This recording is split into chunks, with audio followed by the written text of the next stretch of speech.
Hey guys, I hope you're doing good. So just to recap, last week we were looking at the CAGED system and we learned the shapes of CAGED and we moved them all over the neck in a few different keys. So hopefully you're getting more familiar with these shapes now and you've tried them out in various places and you're starting to see the huge potential that CAGED has. So we want to continue on from that, and today we're going to be learning how to take chord progressions, employ the CAGED system and move those progressions all the way up and down the neck in various keys. So really great stuff. Let's get into the lesson. So what we're going to do is we're going to take a 1, 4, 5 in the key of C, so that will just yield the chords of C, F and G, and we're going to move that chord progression through each section or each part of the CAGED system. So the C shape, the A shape, the G shape, the E shape and the D shape. So here, F and G, we've got no capo on, it's just open strings ringing out, but this is the C shaped C chord. Okay, this is an F chord, but it's an E shape. Remember, because there's the E, we push it up, clamp down. Okay, so this is actually an an E shaped F chord.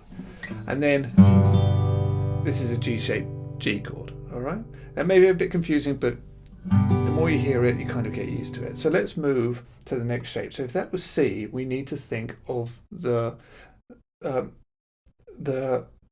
letters in the word CAGED. So C, after C comes A. So we're going to be in the A shape now. So this C shape links on to the A shape. All right.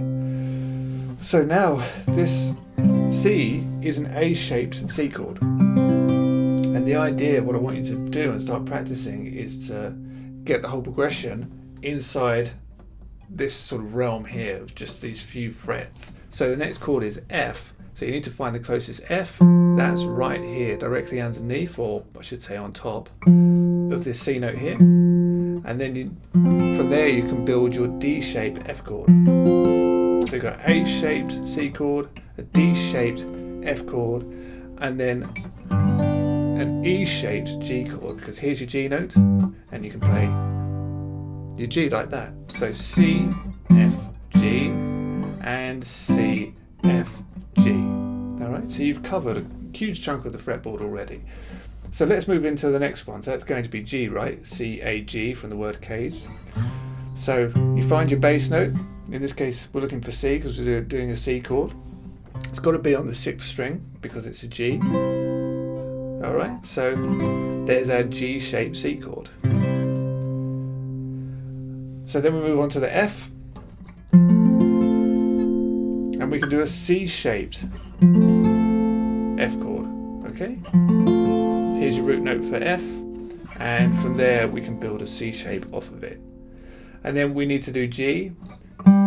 Here's a G right here, the D string. From there we can build a D-shaped G chord. So there's our 3 chords, C, F and G. So C, F, G, C, F, G and C, F, G. See how beneficial this is? It really is so useful. It takes a bit of work. It's quite hard to get your head around initially, but once you get it, it really, as I say, unlocks the fretboard in so many ways, and it's great for finger pickers, especially, as I said, if you're doing your own fingerstyle arrangements and things like that. I think it's absolutely essential knowledge for every guitar player, really. So moving on, that was the G shape. That was our kind of starting point. Next, in the word CAGED, you get the letter E. So it's going to share the same root note, but instead of the chord going down this way, it's going to come up this way. So we build an E-shaped C chord, build off the same root. And then here's your F. From there, we can build an A-shaped F chord. All right, so C, F.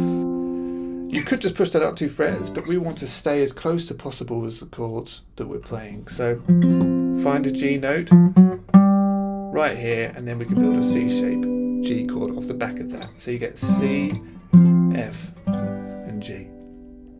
All right. So then the last letter in the word CAGED is D. So you need to find a C on the D string. Here it is. You can build a D shape off of that, and that will give you a C chord, a D-shaped C chord. And then we need an F right here on the top or on the bottom. So the chord built off the back of that is a G-shaped F chord. And then the last one, G, there's a G right here. We did it for a C-shaped G chord, but that was going this way. Coming up this way of the fretboard, we can build an A-shape G chord. So here you'll get C, F, and G. And then that will link back on, to this, which is just right back here. So let's go over the whole neck. C, F, G.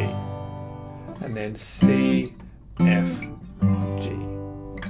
C, F, G.